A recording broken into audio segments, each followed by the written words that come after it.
So, It's on my right side. it's on your right side, so just stomp through the hand here. Guide her up there, and then get your foot right over that leash. Shorten it way up so she can't get away from you. Run your leash across the seat. Reach down with your left hand and grab by her collar. Oh, you're gonna turn this way, turn the other way. Feels a little awkward when you first do it. So left hand's gonna reach down by her where the leash attaches to her collar, then you take your foot off and pivot to your right. And then sit on your leash and pull all the slack out. Now it's underneath your foot, so you gotta fix that. Just pull it over her head. Yeah. Like that. Or. There you go. Okay. Pull all that slack out. Keep pulling. A little bit more. There you go. Now lock your thumb in. Into the end. No, you want to Just loop it over. Yeah, There move you it go. over, but you don't want too much slack in it.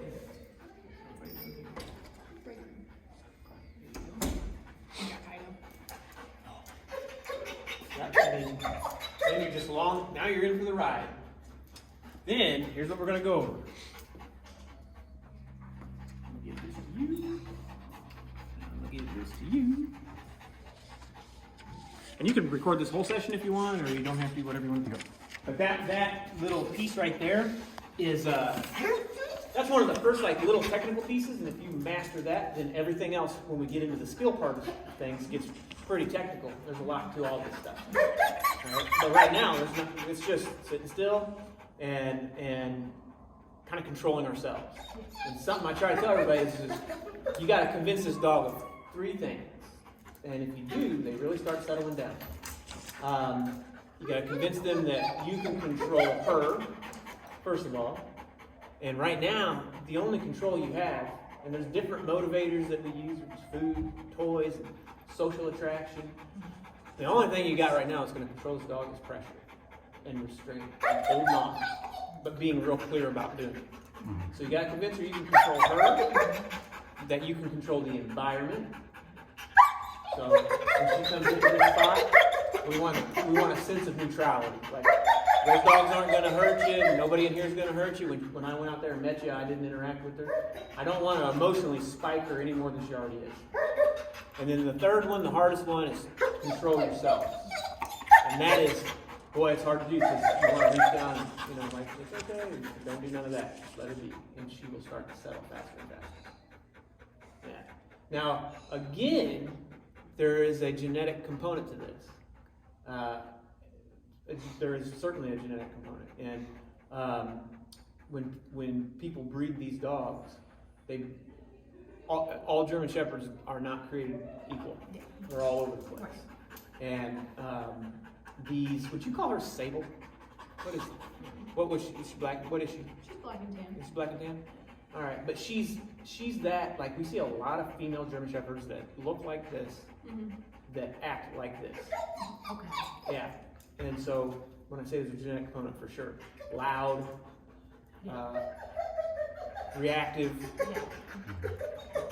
emotionally a little wonky. Yep. And usually social. But you got to build on that impulse control muscle a little bit, and teach her how to tolerate being frustrated. Do you think her being 4, she'll be 5 actually in February. Are we in a window that this will be? Oh yeah, you can make good progress. Yeah, but you've got 4 years of Bad behavior. Yeah, it's not even really. What's up, buddy? I'm gonna have you sit right and sit. And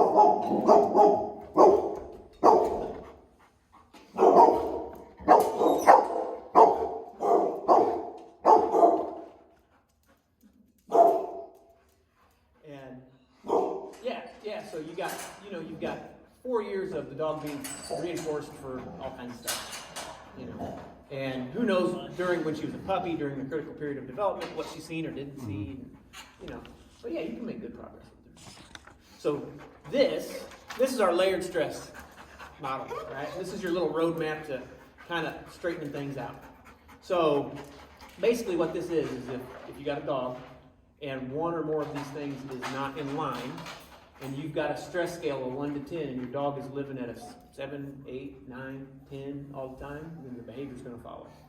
So we'll just go up the list and try and check off the things we can fix. All right? So health, that's the first one on the list. And I'm assuming she's healthy. She looks healthy. Yeah, we took her to the vet and we brought her back and they sent the health records. And Okay. yeah. So other than some genetics that are kind of feeding into this, like no underlying health issues, right? So that's cool. I'm not going to spend too much time on that. But sometimes we get dogs in here that, you know, they're either aggressive or they got anxiety or something going on and they're uncomfortable for some reason. I don't think that's right. So we'll move on to that. She did have, they prescribed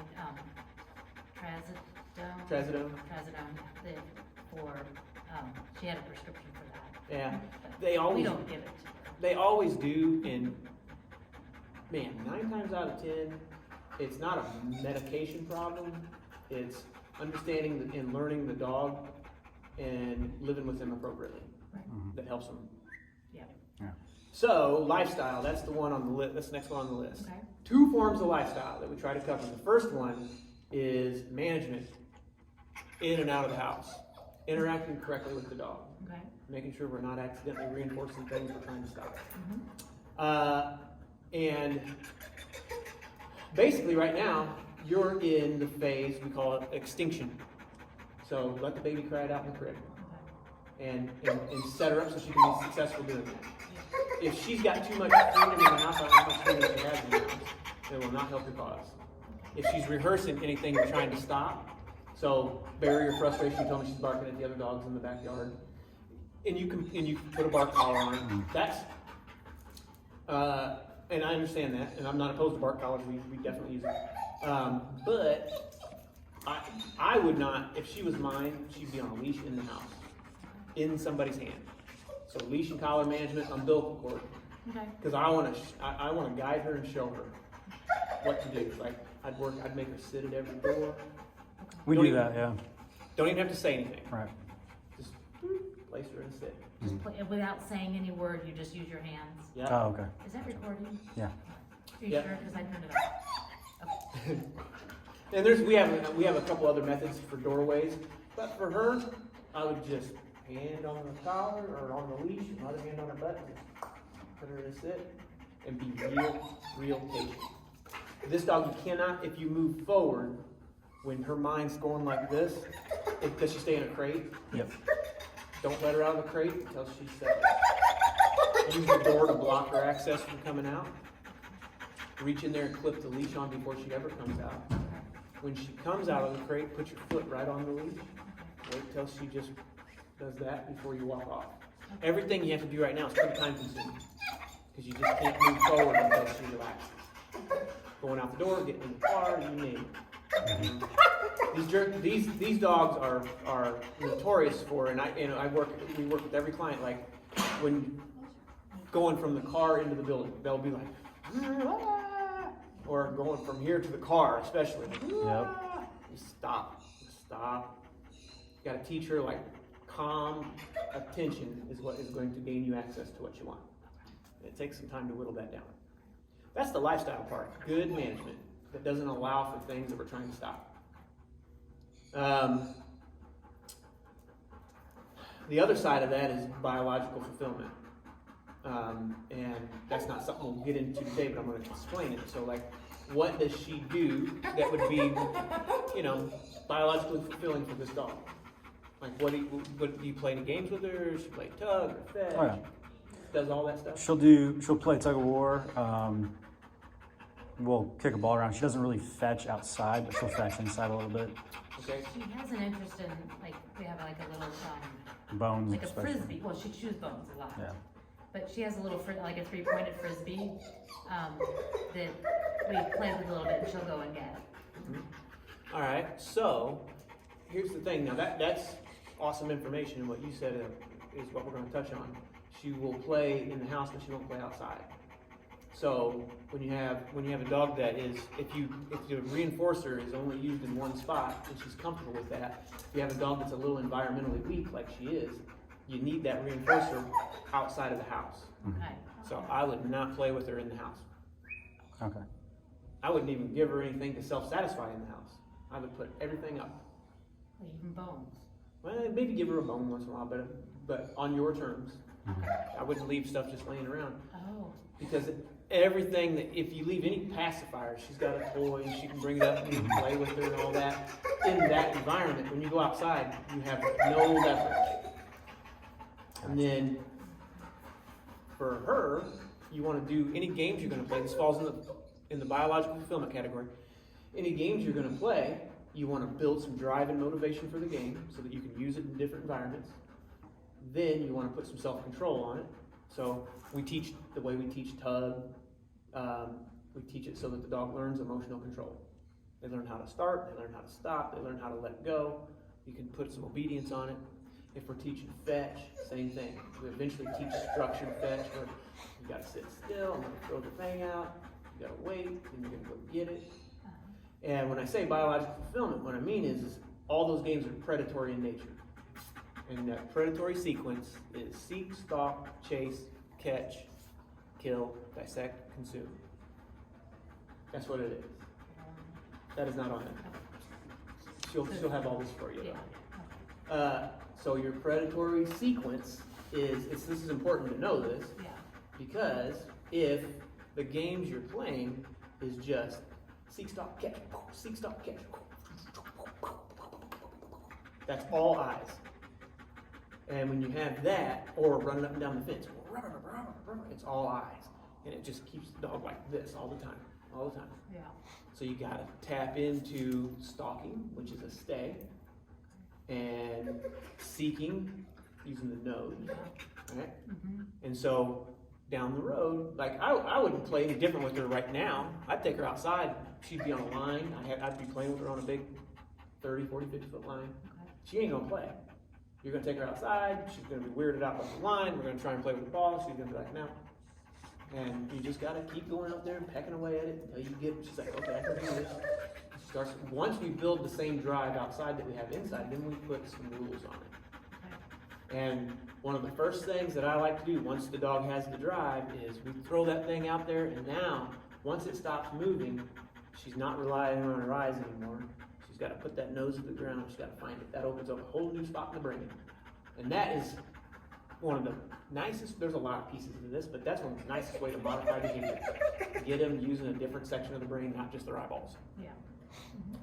And that's, so your management's the most important. Biological fulfillment is very important, but it probably comes a little bit later. So, clarity is the next one on the list. So we gotta make things clear and predictable, Yeah. right? Yeah. Which means, you know, they're not looking, and this, a lot of people don't understand this sometimes, but she's not looking for comfort from a human. She's looking for stability, clarity. She wants to know what to expect. And this little exercise right here is the first piece of that.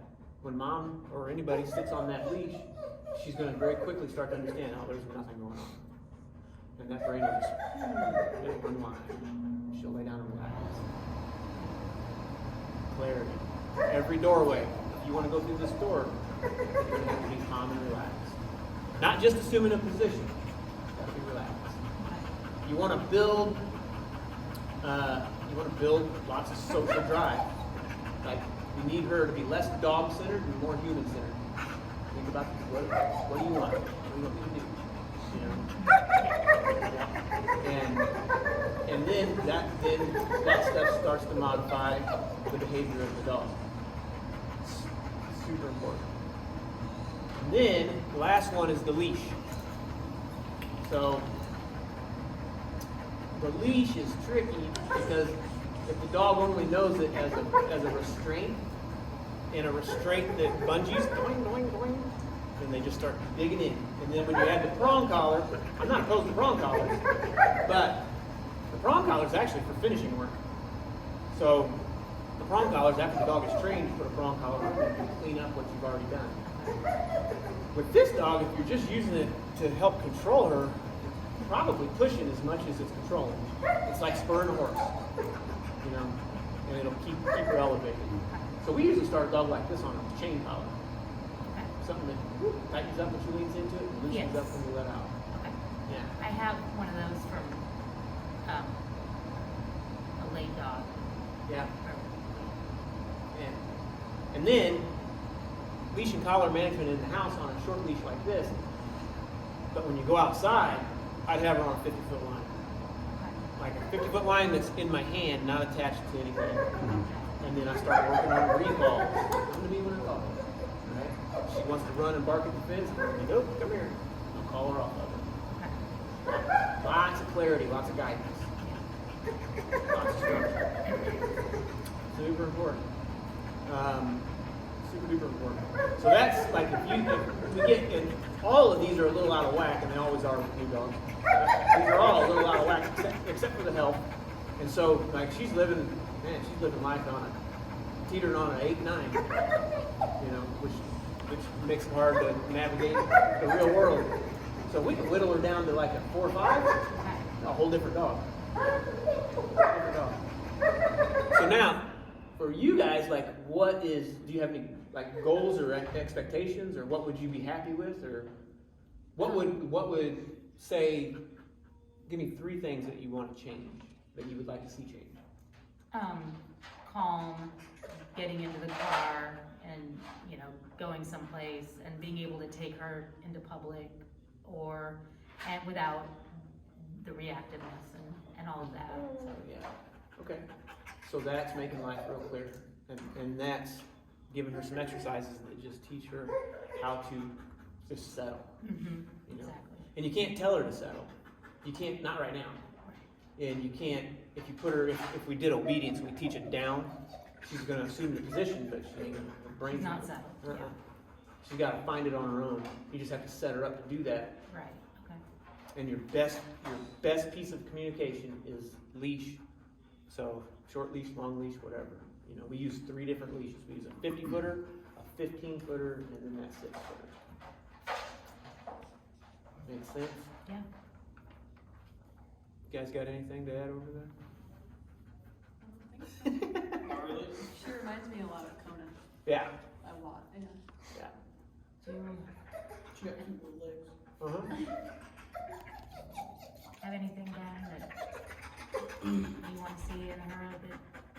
Well, I guess reduce fence aggression. That's going to come with being able to control herself, Yeah. And coming when we call her. keep her on a leash. When you take her outside, she's got to be on a leash. Just don't allow it. Because we use the bark collar.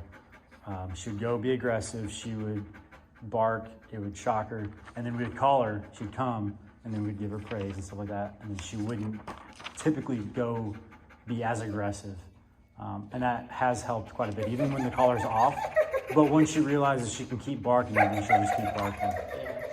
Yeah, and you know, like, you can go back to the bark collar at some point if you need to, but like, just don't allow her to go down and do it. It's a habit loop. Well, we did try that in the beginning too, to just take her out on a leash. But then we were kind of worried that she wasn't getting enough exercise and like running, because she seemed to not have as much muscle tone. It wasn't as strong. Oh, when we got her, she couldn't even walk upstairs. Yeah. It was bad. They kind of kept her in a kennel in the garage a lot of times, so we were kind of wanting her to be able to, Just run around yeah. as much So, as she could. but we have tried it both ways, and we'll go back to using a leash. Yeah, that's your 50-foot line. Yeah, And where you guys live? You're in town? in town, in Springfield by Washington Park. Okay, so there's some skill involved with using a 50-foot line, but you can use that 50-foot line almost anywhere if you know how to use it. Okay. And then you have the ability to let her get lots of steps in on her walk, Yeah, and then work on calling her back. yeah. We'll take her out in the field here, and I'll kind of show you how to work Okay. through that. You have a chain collar that would fit her? I think We can get one if we need to. it was for Elsa, so, and I was in training with her, so. Okay, and if she's gonna walk on the left side, do you know how they operate, or how to? Yeah, you have to put it through a certain way so that it actually pulls, but Yeah. if you could reteach me. Do you have can you grab me a chain out of there? Please? It might be hard to find. There's a lot going on. There's a lot going on there.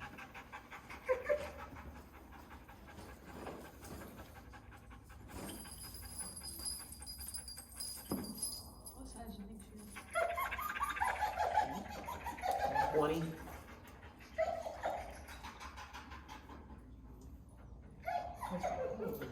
Our other dog had a 17-inch neck.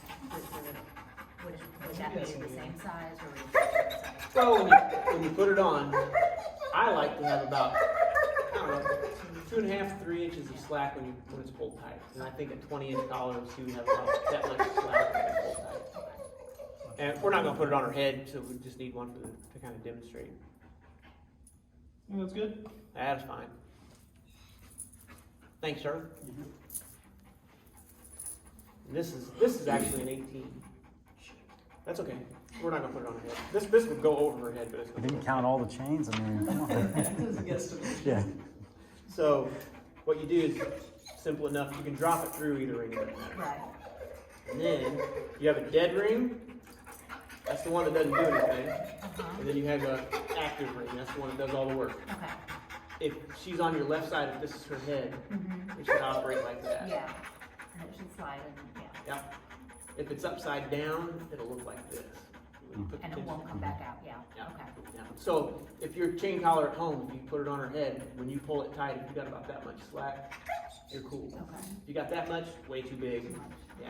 If you don't have enough, there's not a pressure and release function, then it's too tight. Yeah. Yeah. So she does stay in a crate. Yes, No problem with that. no problem.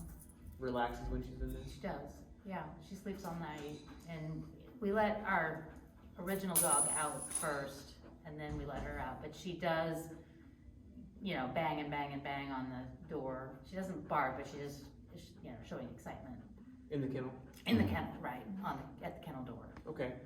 So that would be one of the first things I start working on. Is it a wire kennel or what is it? It is plastic with the wire front. Okay. Alright. Let's, in a perfect world, you'd sit on that leash, and if we could stay here all night, we would just sit here until she stayed there for 30 minutes, but we can't do that tonight. So we're gonna do kennel doors first, then we'll do these doors on the way out. Car doors work the same way.